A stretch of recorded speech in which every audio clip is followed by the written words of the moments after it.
Here is something worth thinking about before you close your eyes tonight.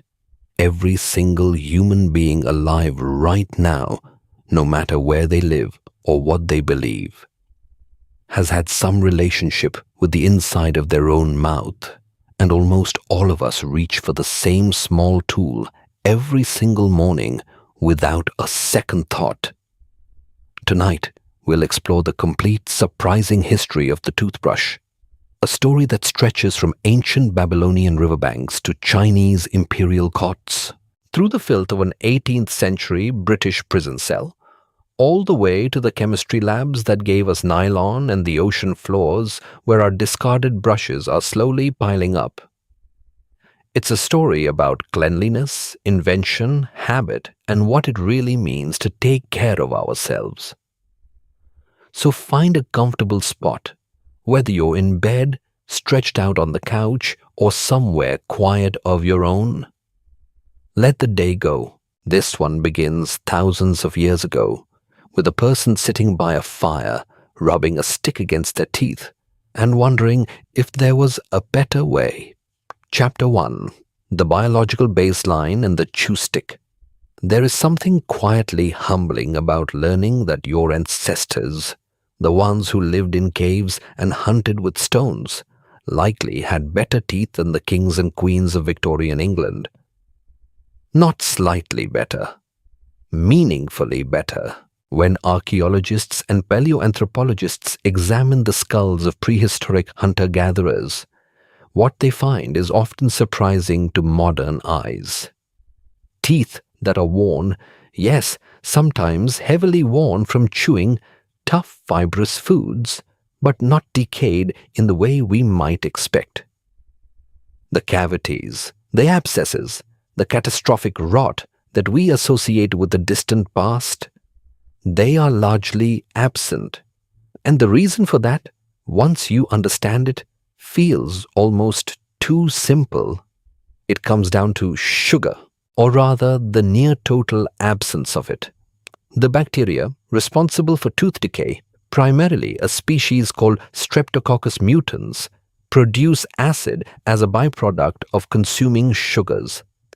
That acid is what eats through enamel.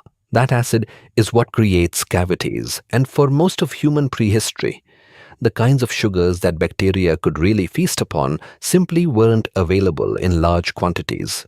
Hunter-gatherers ate fruit, certainly, and honey when they could find it.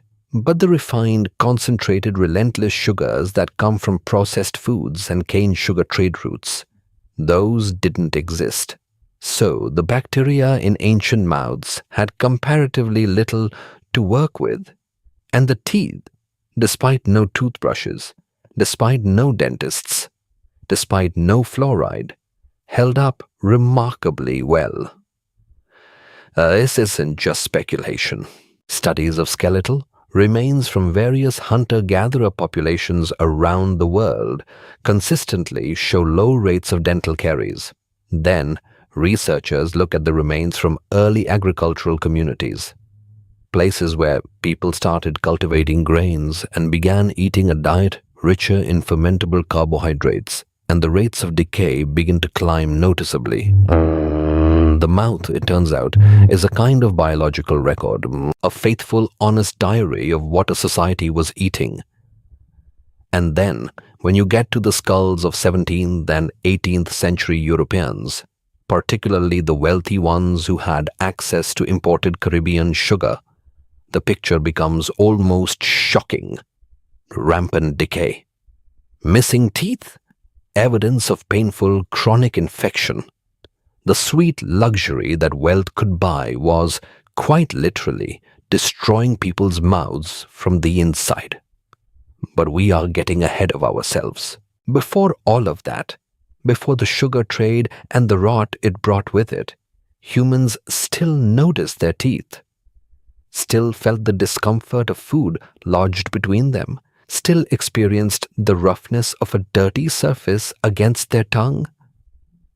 And so they did something about it, in the way that humans have always done things about problems. They reached for whatever was nearby. What was nearby for most of the ancient world was a tree. The earliest evidence of deliberate oral cleaning tools comes from around 3500 BC, traced to ancient Babylonia and Egypt. What these cultures used were chew sticks, sometimes called toothsticks, and they were exactly what the name suggests. A twig, typically from a tree, with some aromatic or mildly medicinal quality, that a person would chew at one end until the fibers separated and frayed into something resembling a small rough brush. With this frayed end, they would scrub their teeth and gums, and then often use the other pointed end as a kind of toothpick to dislodge food particles. Archaeologists have found these sticks in Egyptian tombs. They were placed there deliberately, alongside the other tools a person might need in the afterlife, which tells you something interesting about how seriously oral hygiene was regarded. This wasn't an afterthought. This was considered necessary enough to accompany a person beyond death. Some of the tomb findings include small, carefully preserved sticks that researchers believe were personal grooming tools, the ancient equivalent of keeping a toothbrush on your nightstand. Egyptian texts also make reference to dental powders and pastes used alongside these sticks. Combinations of ingredients like crushed rock salt, dried iris flowers, pepper, and mint, mixed into an abrasive powder that could be applied to the frayed end of the stick for extra cleaning power. The results, one ancient text reportedly claimed, produced white and perfect teeth, though the abrasiveness of some of these mixtures likely caused its own problems over time. These chew sticks appeared across cultures and continents with a kind of independent regularity that suggests the impulse to clean one's teeth is genuinely human, not learned from one civilization and passed to the next, but arrived at separately, again and again, wherever people were paying close enough attention to their own mouths.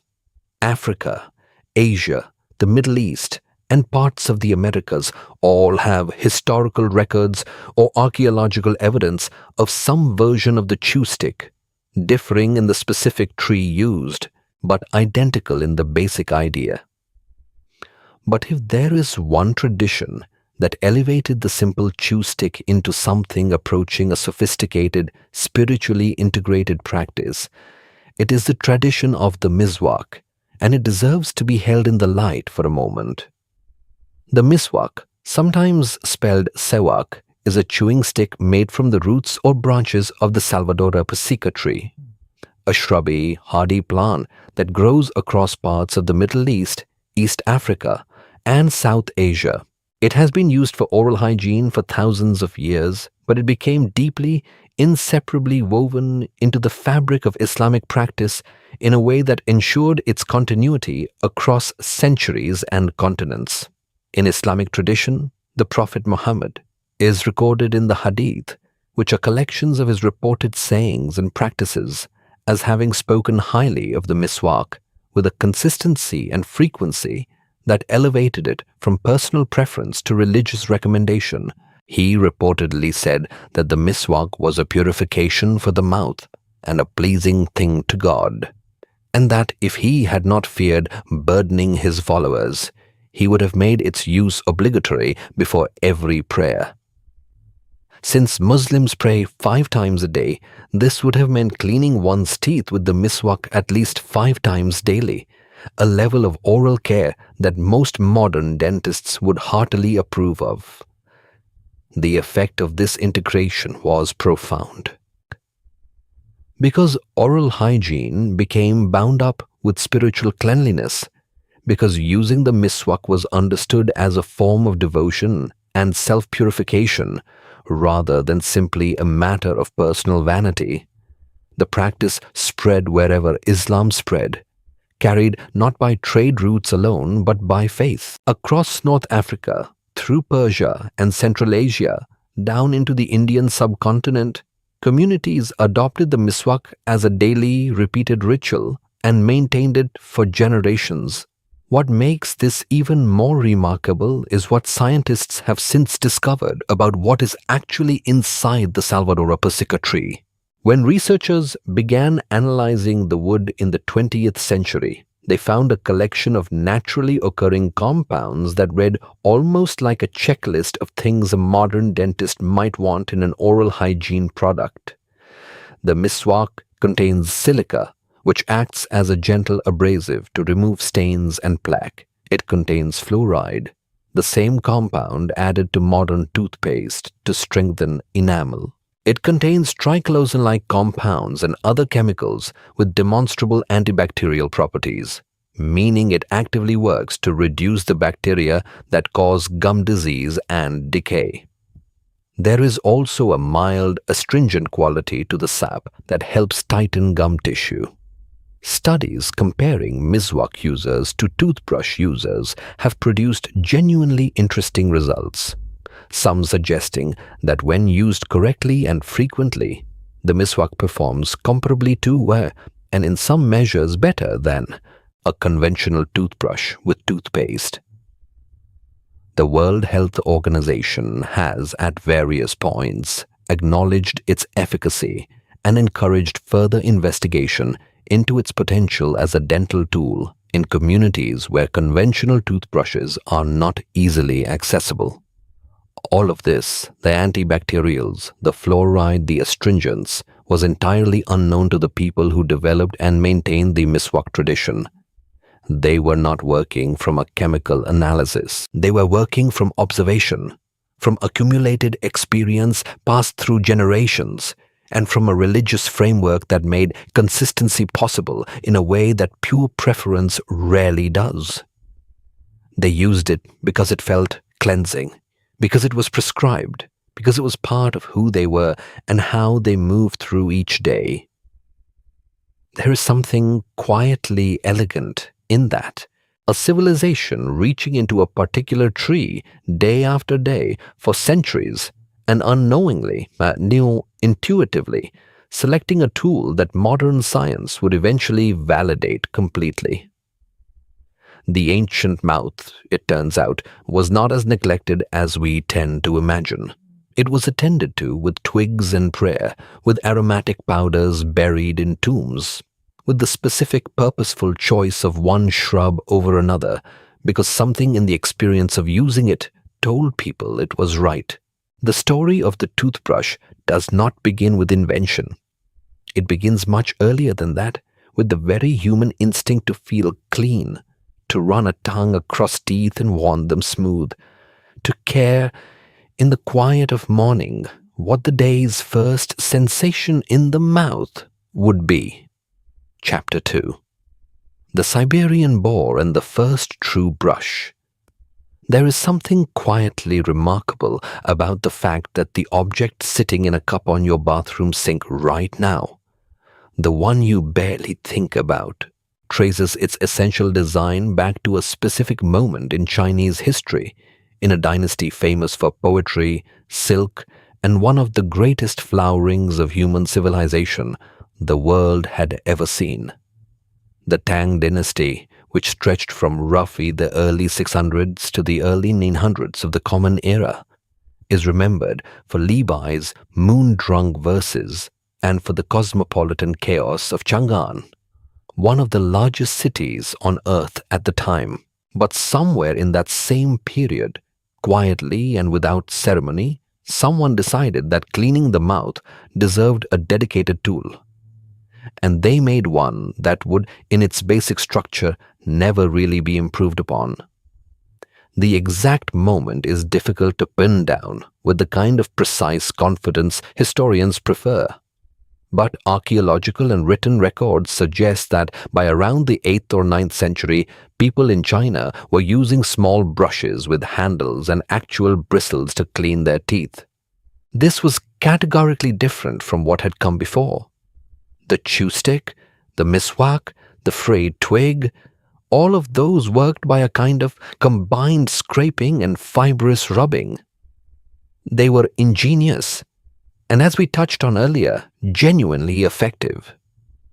But they were still, at their core, a piece of plant matter being pressed against a tooth.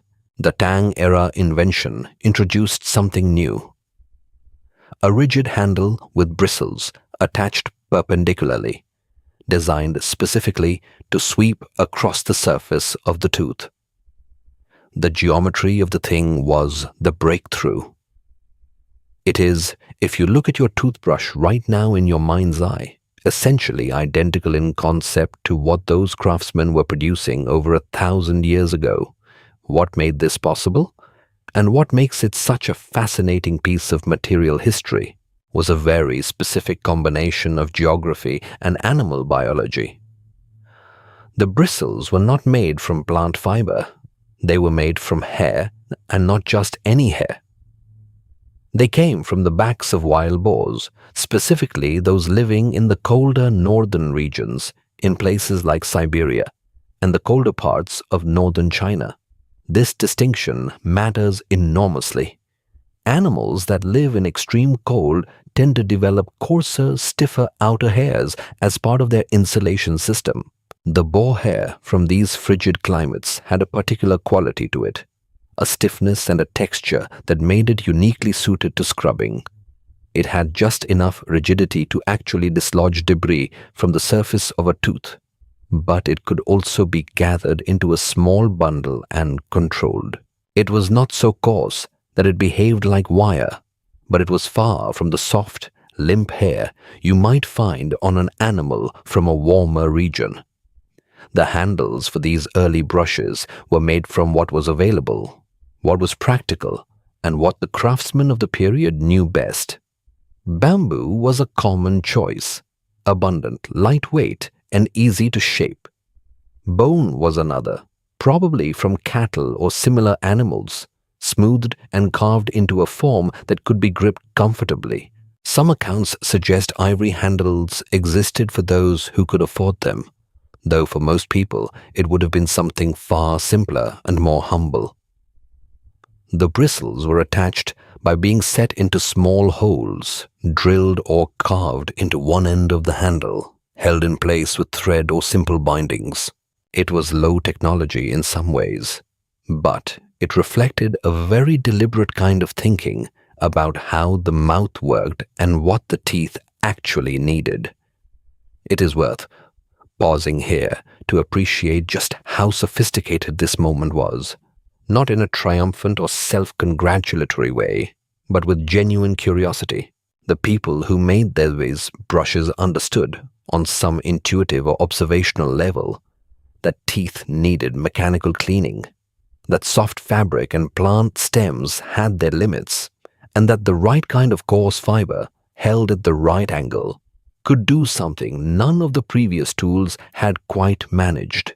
They sourced materials from animals living hundreds of miles away in colder climates because they recognized those materials were superior.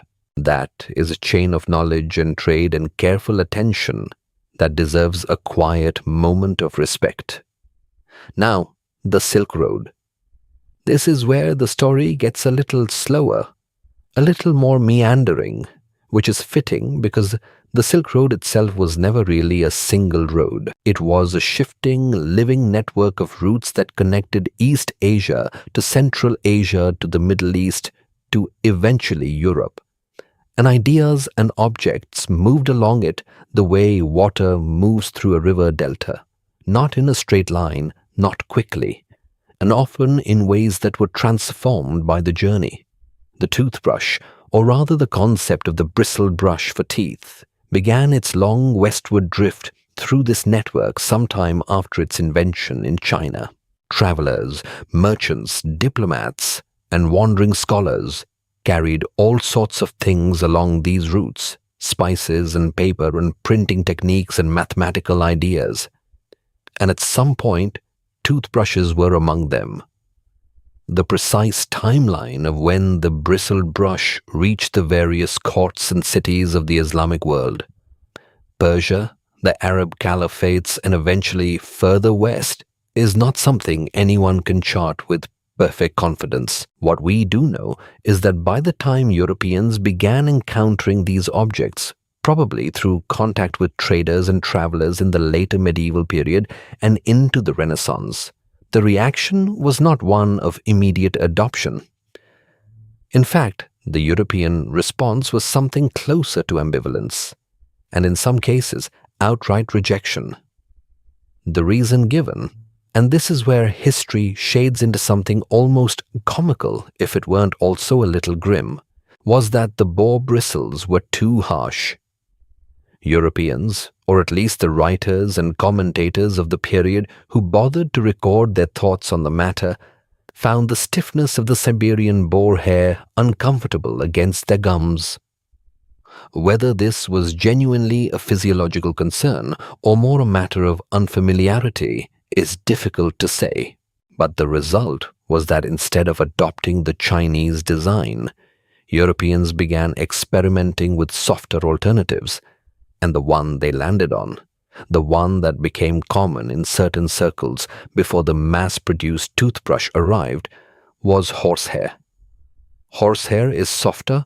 It is also, from a hygiene standpoint, significantly worse. Animal hair in general has a tendency to retain moisture, and we will return to this problem in much more detail when we reach the 20th century.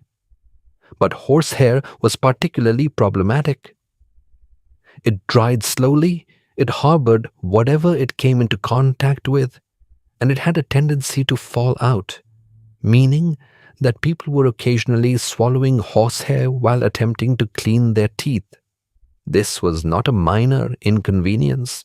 It was a genuine failure of the material, but it was tolerated, in part because Europeans had not yet fully made their peace with the idea that rigorous daily tooth cleaning was either necessary or pleasant. There is something almost poignant about this moment in the story. The Tang Dynasty craftsmen had arrived at something genuinely clever. A tool whose design logic was essentially sound. And when it finally began to travel westward, the people who encountered it flinched at the very feature that made it work. The stiffness of those cold climate boar bristles was not a flaw. It was the point. But because it felt unfamiliar, because it required a kind of adjustment, Europeans modified it into something softer and worse, and then lived with the consequences for quite a long time. What this leg of the story teaches, if it teaches anything beyond a quiet appreciation for Chinese ingenuity, is that the adoption of good ideas is rarely clean or logical. Objects and innovations do not move from one culture to another the way water pours from one cup into another. They get filtered through preference and prejudice and habit and comfort. And sometimes the best version of something is the one that gets left behind at the border while a worse version travels on. The bristle toothbrush is a small example of this, but it is a vivid one. Somewhere in the cold forests north of the great Chinese heartland, a boar with particularly stiff back hair was in some indirect way the key to one of the most important hygiene tools in human history. And Europe looked at that key, found it a little uncomfortable, and spent the next several centuries making do with something softer and far less reliable. The next part of the story belongs to a very different kind of ingenuity, not the quiet, accumulated wisdom of craftsmen working with natural materials, but the chaotic, accidental, very human story of a man sitting in a prison cell in 18th century England, staring at a piece of bone and wondering if he could do better. Chapter 3. European Squalor and the Prison Epiphany.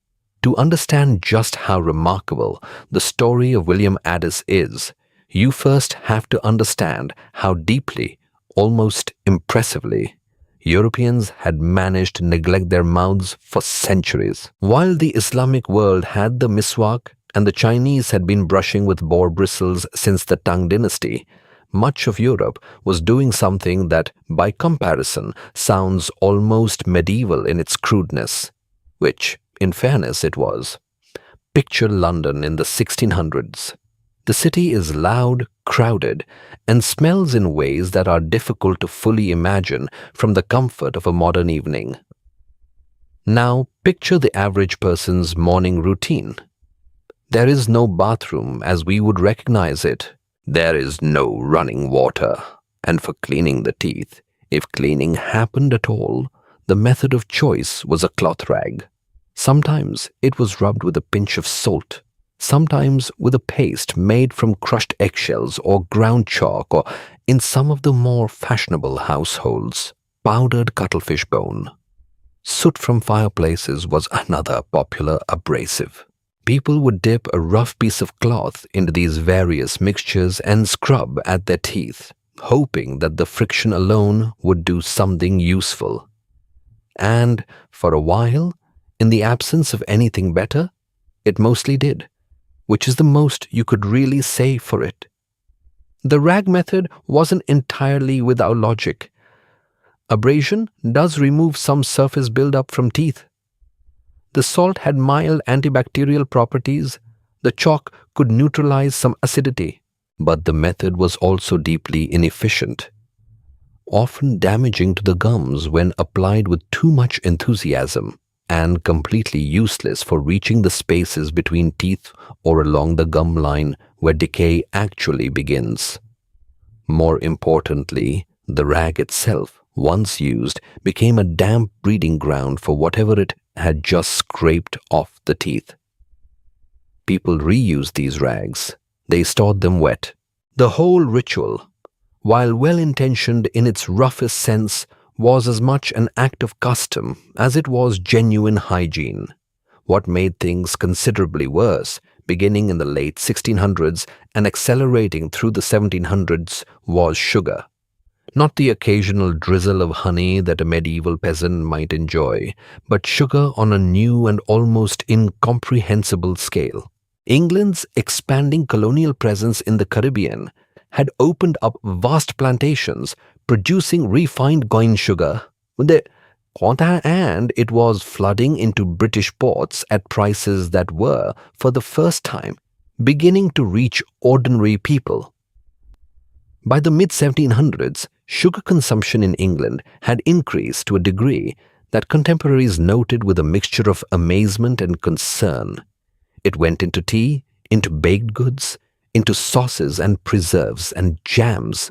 It became woven into the daily fabric of eating in a way that had no real precedent.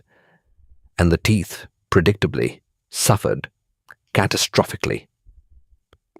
Among the wealthy, who could afford the most sugar and also posed for the most portraits and sat for the most detailed written accounts, tooth decay became so common it was almost a status symbol. There are accounts of aristocrats losing most of their teeth by their 30s. Queen Elizabeth II, who reportedly had an obsession with sweetened confections, was described by foreign visitors as having blackened, rotting teeth.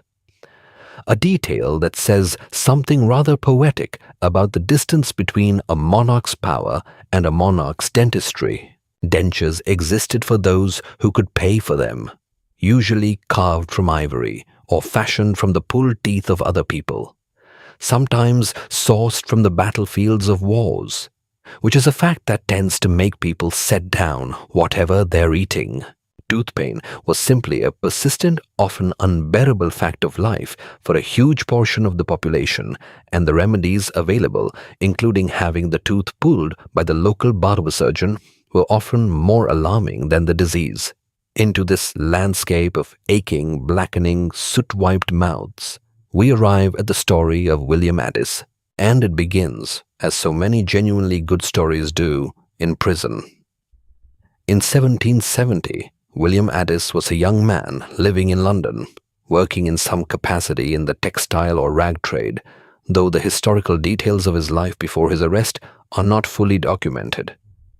What is documented, or at least what the well-established tradition holds, is that in 1770 he was arrested and imprisoned in Newgate, one of London's most notorious jails, for his alleged role in inciting a street riot. The exact nature of the riot is not entirely clear from the historical record, but Newgate itself is well documented. It was not a comfortable place. It was overcrowded, filthy, and violent, a place where disease moved through the population with terrible ease.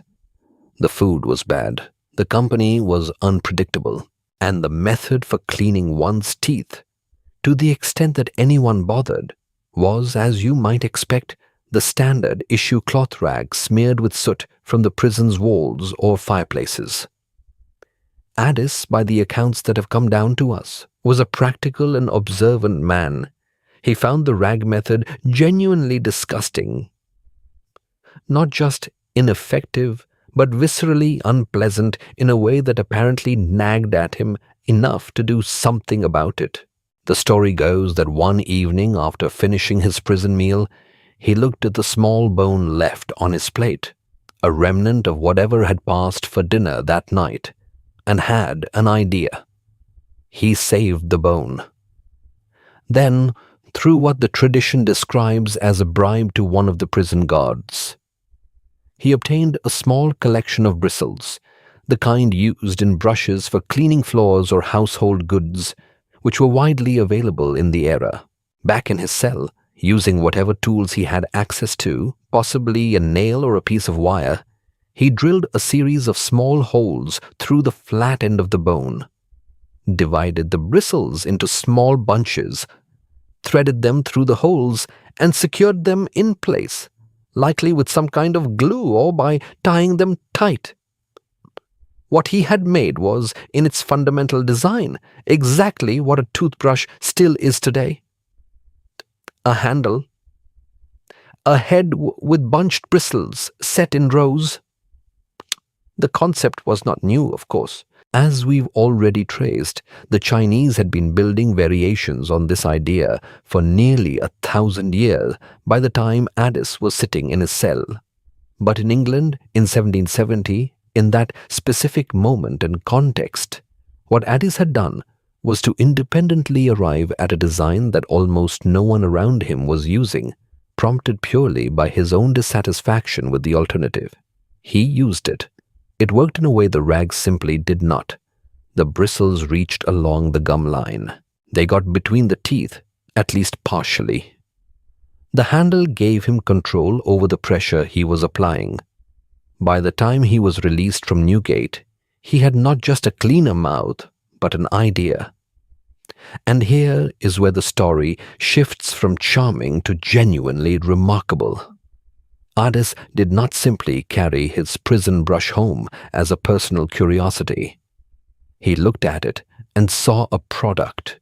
He saw a market. He understood, in a way that seems almost prescient from where we're standing, that the problem he had solved in a prison cell was a problem that millions of people were experiencing every single morning without quite knowing that there was a better solution available to them. He began manufacturing toothbrushes. He sourced animal bones, likely cattle bones, obtained from the slaughterhouses that operated throughout London at the time. He sourced bristles. He designed a small-scale production process for drilling the holes in the bone handles and setting the bristles in bunches with wire or glue. The brushes he produced were simple but consistent, and he began selling them. The business grew. He refined the process. He scaled it. By the time of his death in 1808, Addis had established a company that was producing toothbrushes in significant numbers, and he left the business to his son. The company he founded continued operating under family ownership for generations. It eventually became known under the brand name Wisdom Toothbrushes, and Wisdom still exists today, which makes it, depending on how you count these things, one of the oldest surviving personal care brands in the world. The journey from a bone saved off a prison dinner tray to a company still manufacturing oral care products more than 2 centuries later is the kind of arc that feels almost too neat to be true. But the essential outline of it holds. What Addis accomplished beyond the personal invention itself was a transformation in how the toothbrush existed in English society. Before him, bristle brushes for the teeth were known to exist. Travelers who had been to the East had seen them. There are records of brushes being imported into Europe from China and Japan, sold occasionally as exotic novelties to the wealthy. But they were precisely that, novelties. Objects that existed in the category of interesting foreign curiosities rather than everyday necessities. They were expensive, hard to find, and associated with a foreign practice that most English people had no particular reason to adopt. Addis industrialized the object. He brought its price down through the logic of production at scale.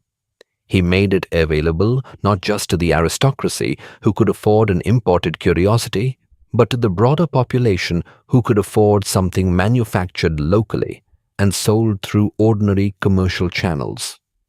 In doing so, he shifted the toothbrush from the category of luxury to the category of tool, which is the essential precondition for a habit becoming widespread. Things don't become habits when only a few people can access them. They become habits when they are ordinary, affordable, and present in the daily environment. It is worth sitting with the particular texture of this story for a moment before moving on. A man imprisoned for disturbing public order, scrubbing his teeth with a sooty rag in one of London's most miserable jails, saves a bone from his dinner and rigs up something better from borrowed bristles. That small act of irritated practicality, that refusal to accept a bad solution when a better one seemed possible, becomes the seed of an industry and eventually a habit that touches billions of people's mornings.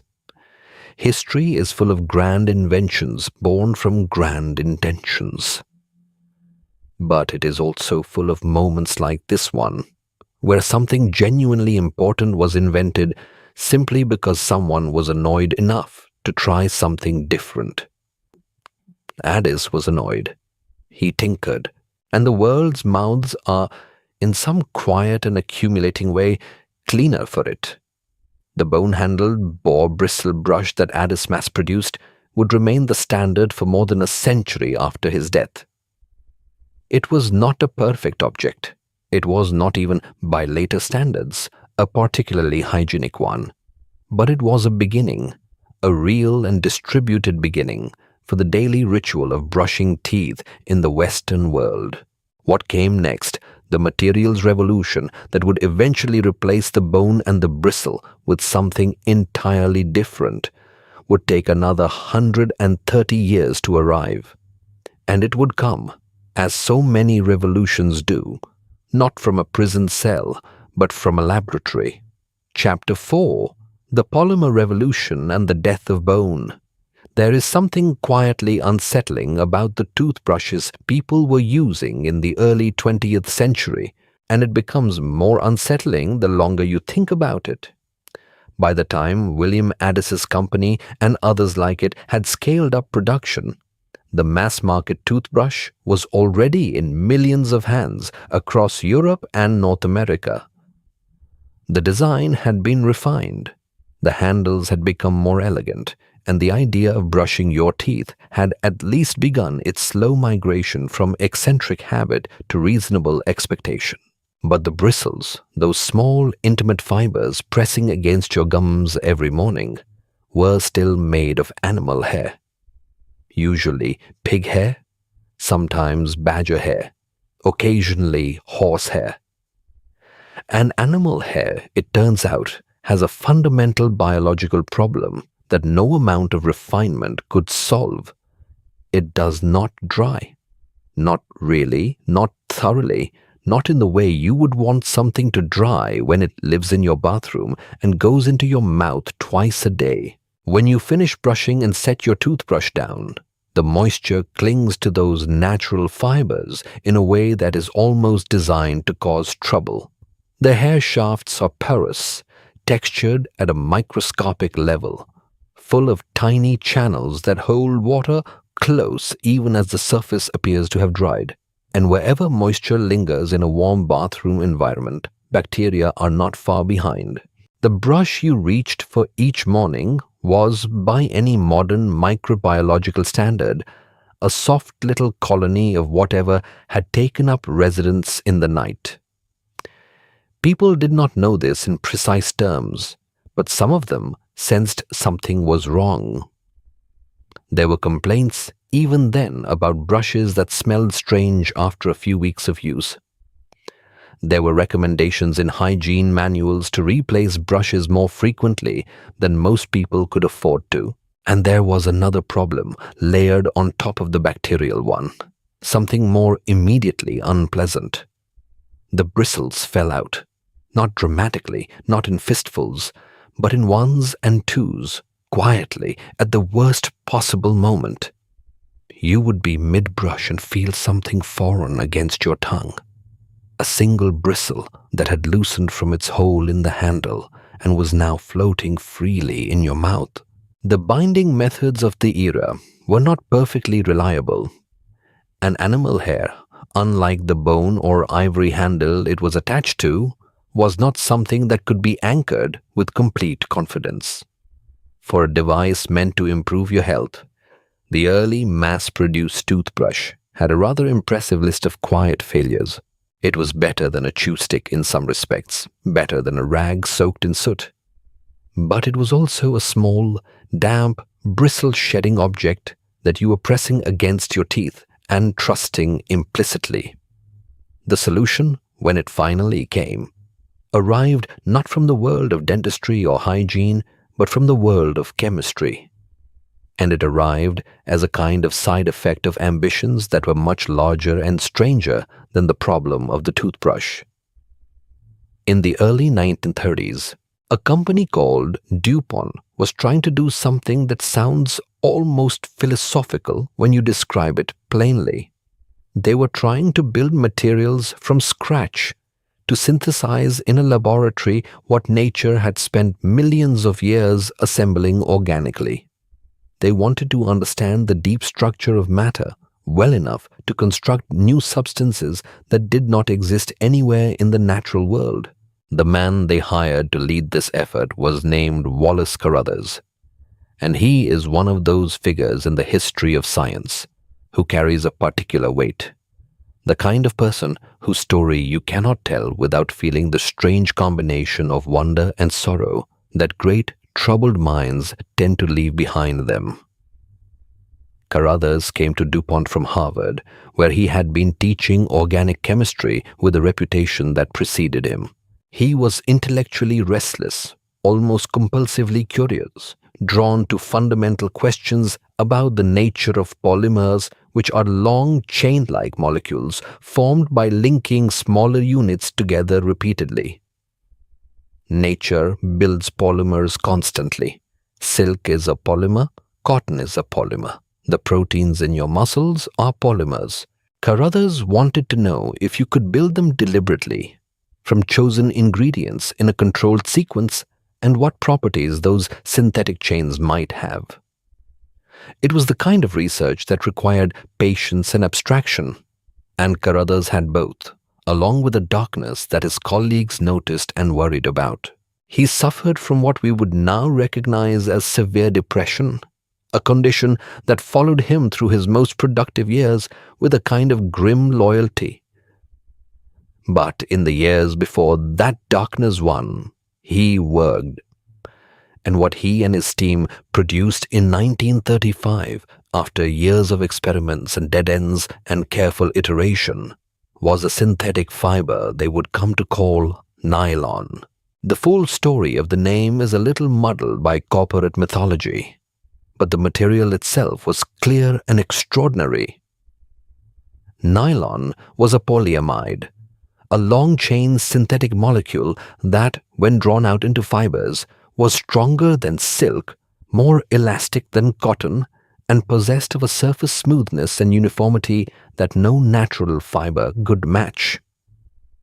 It was also, critically, hydrophobic in a way that animal hair was not. It shed water rather than absorbing it.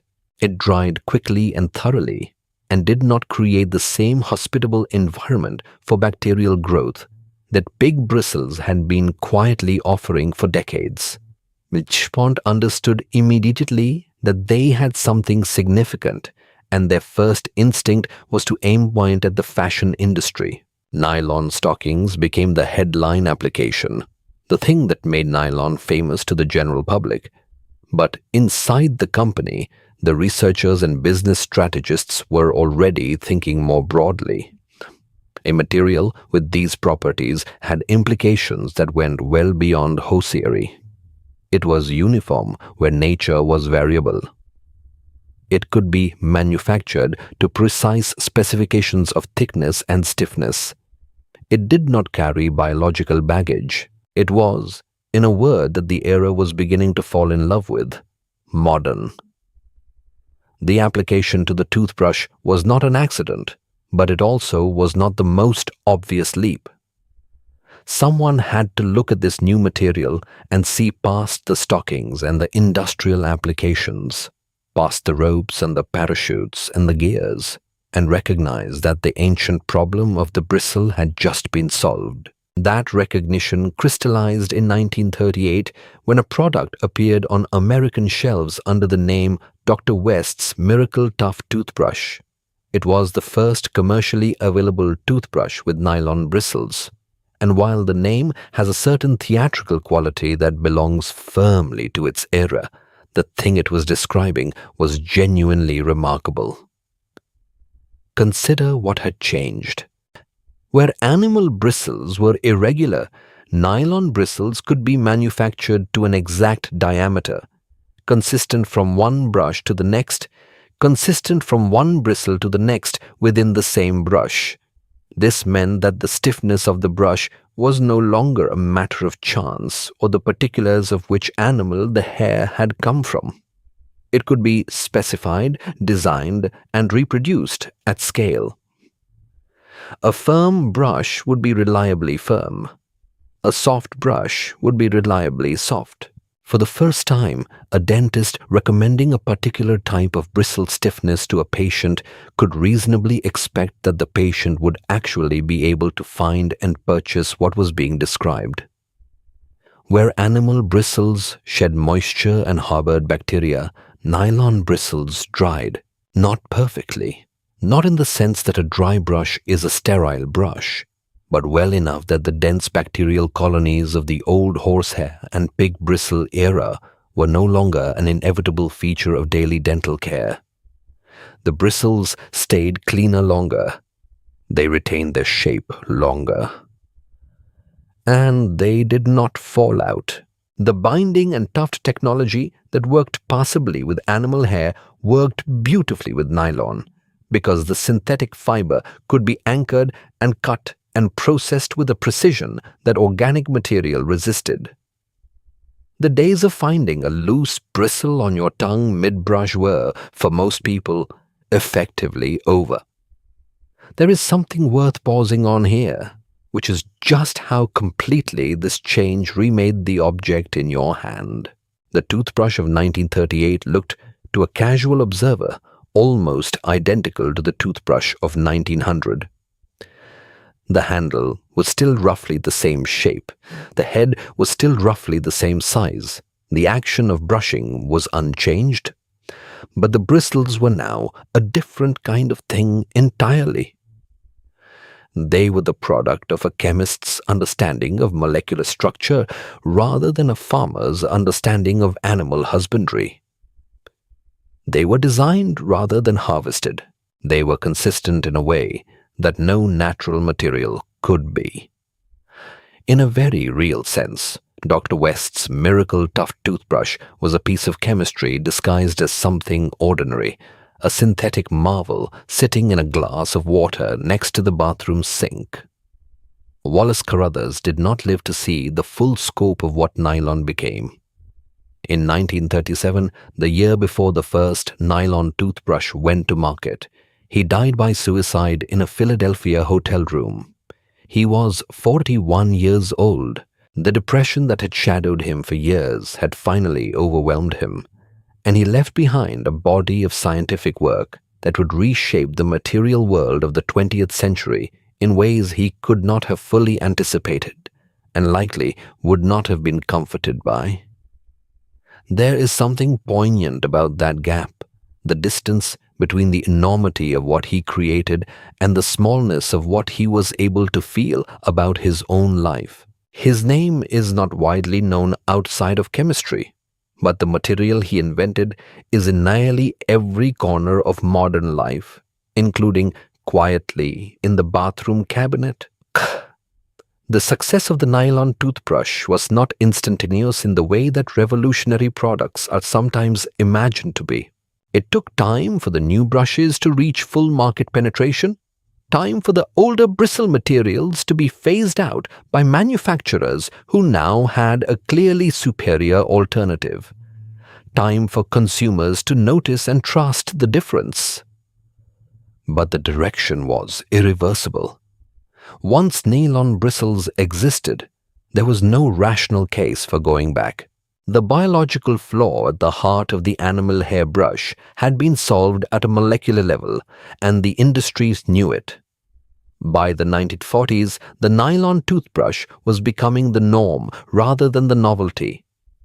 Bone and ivory handles were still in use, still being produced, but even they were beginning to face competition from the same synthetic revolution that had transformed the bristles. Cellulose acetate, an early plastic, was already appearing in toothbrush handles, and the direction of travel was clear. The organic material that had defined the toothbrush since William Addis carved his first prototype from a dinner bone in a prison cell was giving way, piece by piece, to something manufactured, something consistent, something permanent in ways that nobody at the time fully appreciated or was yet troubled by. The toothbrush had become at last a product of the modern chemical age. It was cleaner, more reliable, more uniform, and more available than anything that had come before it.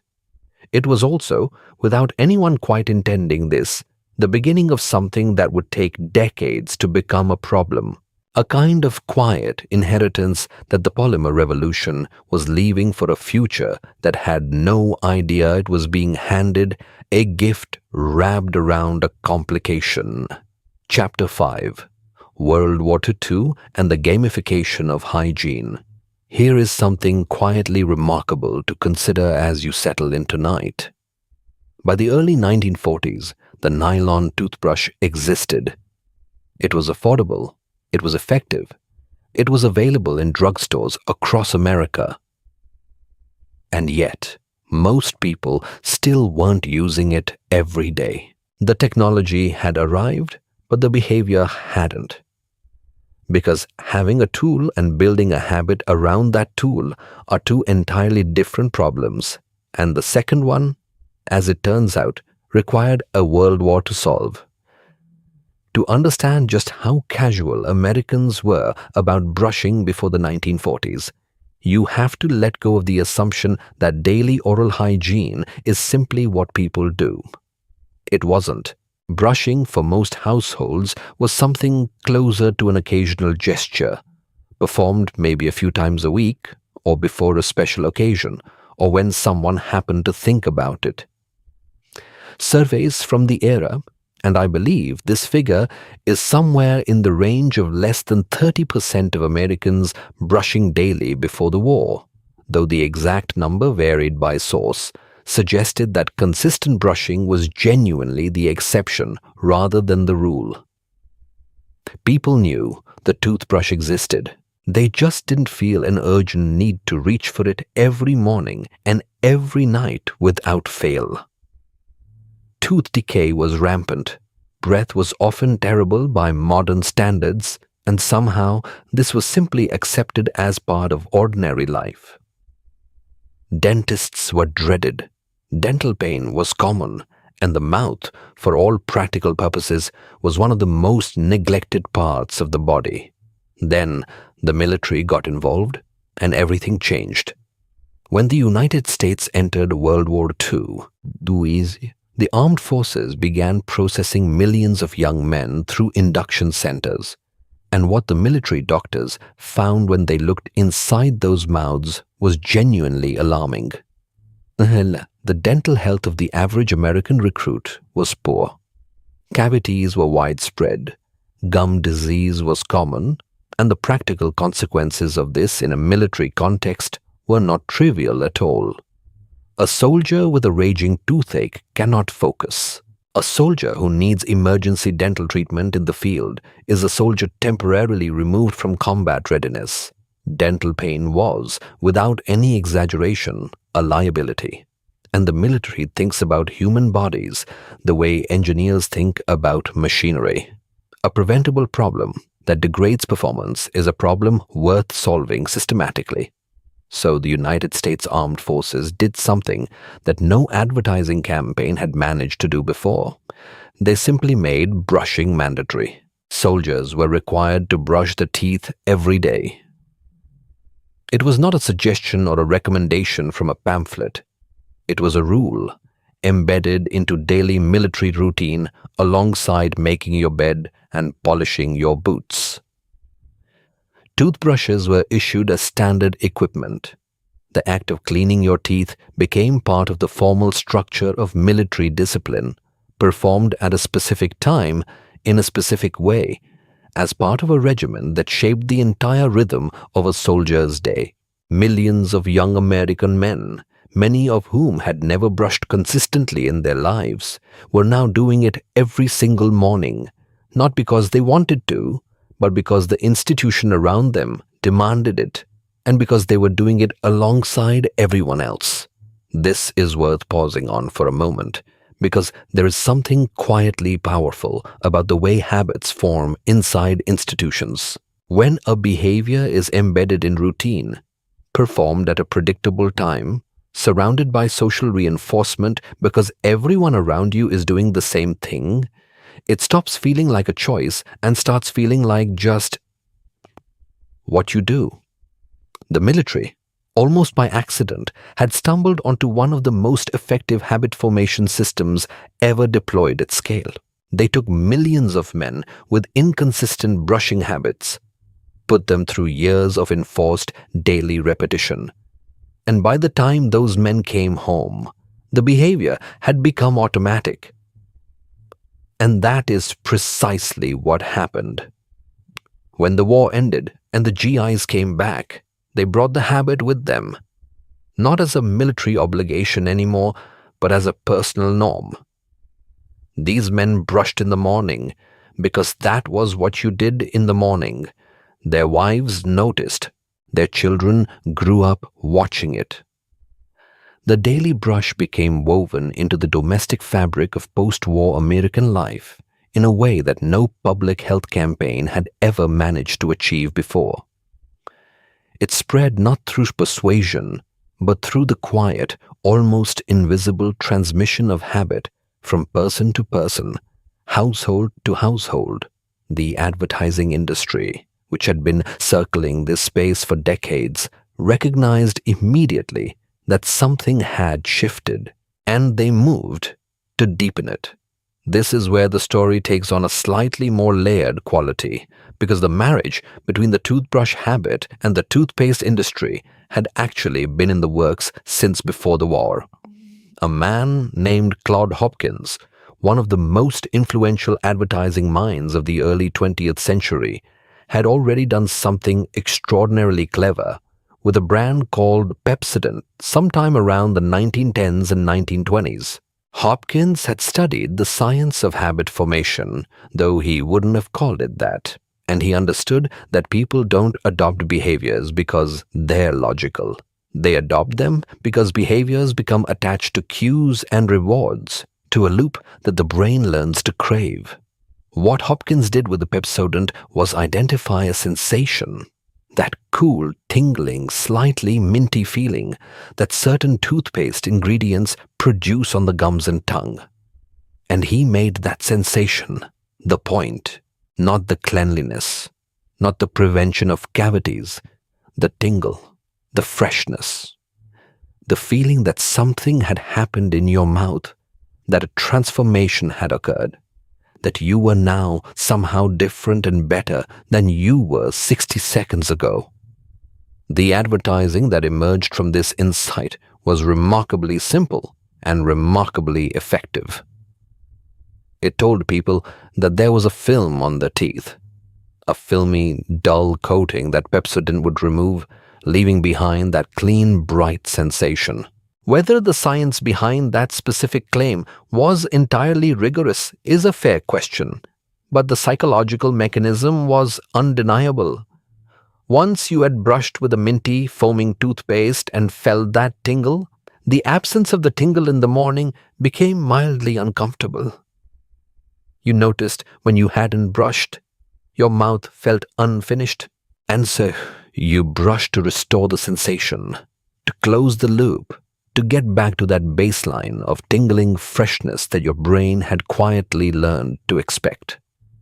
After the war, with millions of Americans already brushing daily by force of military habit, the toothpaste companies stepped in to make sure that habit became permanent by attaching it to this craving.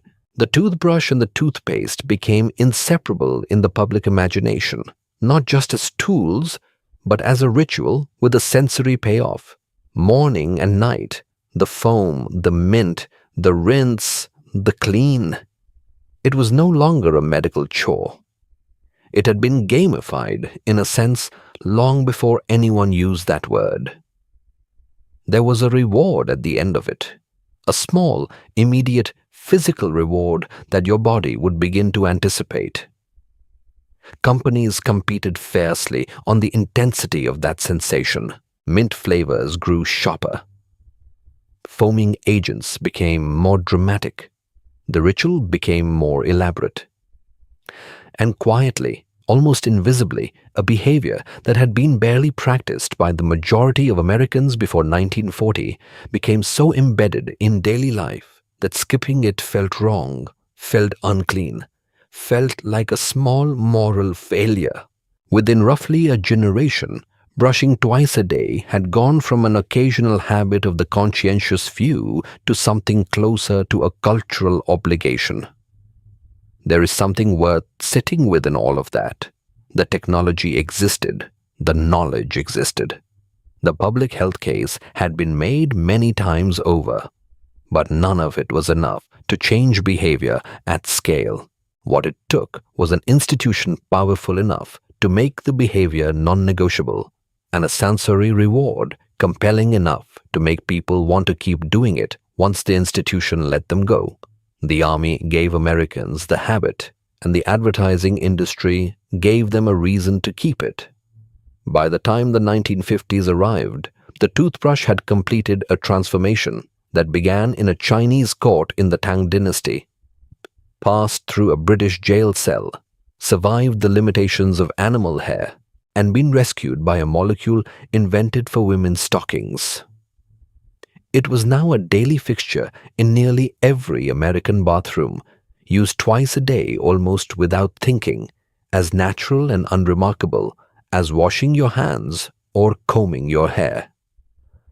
Which means the next chapter of the story had room to ask a different question entirely.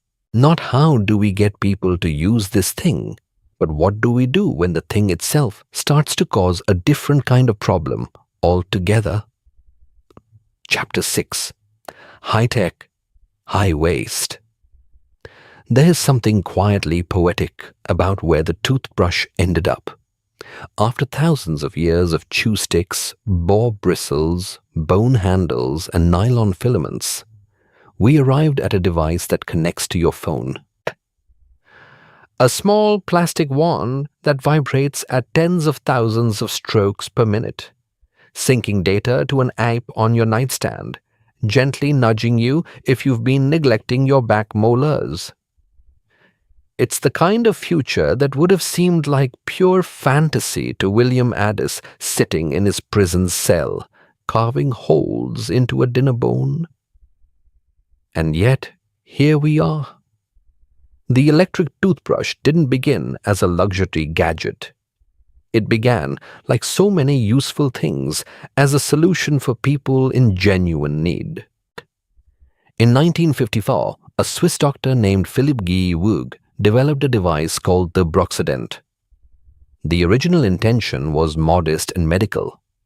It was designed for patients who had limited motor control, people recovering from certain conditions, or those wearing orthodontic braces who simply couldn't manipulate a manual brush effectively enough on their own. The Broxident was large by today's standards, a bit clunky, powered by a cord that plugged into the wall. But it worked. It moved the bristles in a way that human wrists simply couldn't replicate with the same consistency. The device made its way to the United States through a partnership with Squibb, a pharmaceutical company, and found a small but dedicated audience. For most of the 1950s and into the 1960s, it remained a medical curiosity rather than a household staple. People were perfectly happy, or at least convinced they were happy, with their manual brushes. The idea of a motorized toothbrush felt excessive, a bit theatrical, like bringing a lawn mower to trim a small patch of grass. But then something shifted, as it always does, when engineers began competing rather than just innovating. By the 1990s, companies started to realize that the electric toothbrush market was not a niche medical category, but a consumer goldmine waiting to be tapped. Sonicare entered the picture, and with it came a genuinely different approach. Rather than simply rotating or oscillating bristles, sonic technology used high-frequency vibrations to create fluid dynamics around the teeth, moving water and toothpaste into spaces the bristles themselves couldn't quite reach. The science behind it was real, and dentists began recommending it with increasing enthusiasm. Sonicare, and shortly after Oral-B with its oscillating heads, transformed the electric toothbrush from a medical aid into a status object. And then came the data. Because once you have a device in someone's hand twice a day, every single day, connected to a battery and a motor, the next logical step for a technology-saturated world is to ask, what else can this thing do? Smart toothbrushes with Bluetooth capability began appearing on the market. Brushes that communicate with smartphone apps, that track how long you've been brushing, which zones of your mouth you've covered, how much pressure you're applying, whether you're tilting the brush at the correct angle. Some high-end models have small sensors and cameras. There are subscriptions for replacement heads, reminders sent to your phone, gamified rewards for children who brush consistently. The toothbrush, that simple tool with its ancient lineage, had become part of the Internet of Things. It's hard to know whether to find this delightful or slightly absurd. Perhaps both. But here is where the story takes a quieter, more uncomfortable turn. Because while we were busy celebrating every technological leap, from nylon bristles to sonic vibrations to Bluetooth connectivity, we were also creating a problem so vast and so slow-moving that it barely registered until it was already enormous. Plastic doesn't go away. That sentence is simple, almost childlike in its plainness, but the implications of it are staggering when you follow them to their conclusion. Every toothbrush made from synthetic materials since the 1930s, since those first nylon bristles were celebrated as a miracle of chemistry, still exists somewhere on this planet. Not metaphorically, literally. The physical object, or its broken fragments, is still here. Think about that for a moment. The toothbrush your grandmother used in 952 is still, in some form, present in the world, sitting in a landfill somewhere, slowly breaking into smaller and smaller pieces, but not disappearing, not decomposing in any meaningful human time frame. Plastic can take hundreds of years to break down, and even then, it doesn't truly vanish. It becomes microplastics, which enter waterways, soils, and eventually living bodies. The scale of this is difficult to hold in your mind all at once. Estimates suggest that somewhere in the range of 4 billion toothbrushes are discarded globally every single year. 4 billion. Dentists recommend replacing your brush every 3 months, so an individual person might throw away 4 brushes annually. Multiply that across the population of the planet, and you have a number that stops feeling like a statistic and starts feeling like a geological event. Beaches around the world have been documented with toothbrushes washing up among the debris. Marine researchers have found them in the stomachs of seabirds. They accumulate in ocean garbage patches alongside plastic bottles and packaging. But somehow, the toothbrush carries a particular weight in this story, because it was born from such a human desire for cleanliness and health. There is something almost cruel in that irony. The object we designed to keep our bodies clean has become one of the quieter contributors to environmental contamination. And the electric toothbrush, for all its sophisticated engineering, doesn't entirely escape this reckoning either. Those replacement heads, swapped out every few months as recommended, are also largely plastic. The bodies of the devices contain batteries, motors, electronic components, and mixed materials that make them extremely difficult to recycle through conventional means. The more sophisticated the brush in some ways, the more complicated its eventual disposal. A piece of smart technology with a lithium battery and a Bluetooth chip is not something a standard recycling facility is equipped to handle gracefully. There have been efforts. Some companies offer take-back programs or partner with recycling initiatives. A few brands have shifted to making replacement heads from more recyclable materials. But these efforts remain, for now, a modest correction at the margins of a very large problem. And so, we arrive at the full circle, which is where the most interesting things often happen in history, at the moment when the future starts to look remarkably like the past. In recent years, a quiet but growing movement has been pulling the toothbrush back toward its origins. Bamboo toothbrushes, with handles that are genuinely biodegradable, have moved from obscure health food shops into mainstream pharmacies and supermarkets. Some brands use bristles made from plant-based materials, though truly fully compostable bristles remain technically challenging.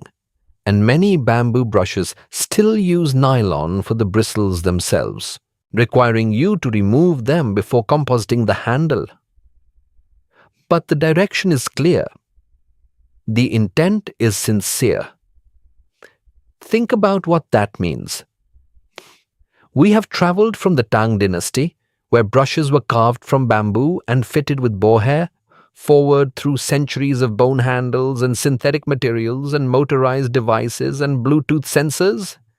And we are now, in the 20 returning to bamboo.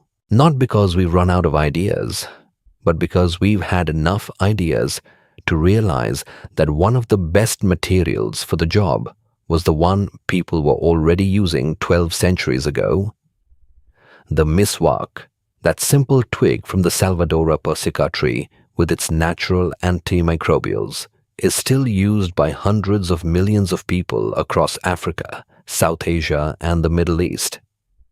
It requires no packaging, no manufacturing process, no shipping container filled with plastic casings. You use it, and it goes back to the earth. Researchers continue to study the compounds in its wood and confirm, again and again, that it holds its own against modern oral hygiene tools in certain meaningful ways. It never went anywhere. We simply looked away for a while. The story of the toothbrush is, in the end, a very human story. It is about our drive to improve small things, to engineer our way toward comfort and health, to turn a frayed twig into a nylon bristled marvel, and then to realize, a little slowly, that improvement and progress are not always the same word, that sometimes the most sophisticated answer and the most ancient one happen to be pointing in the same direction. You've been using some version of this tool your whole life, every morning and every night, without thinking much about it. And now, perhaps, you'll think about it a little differently. The weight of it in your hand, the long, strange, occasionally brilliant, occasionally wasteful journey it took to get there.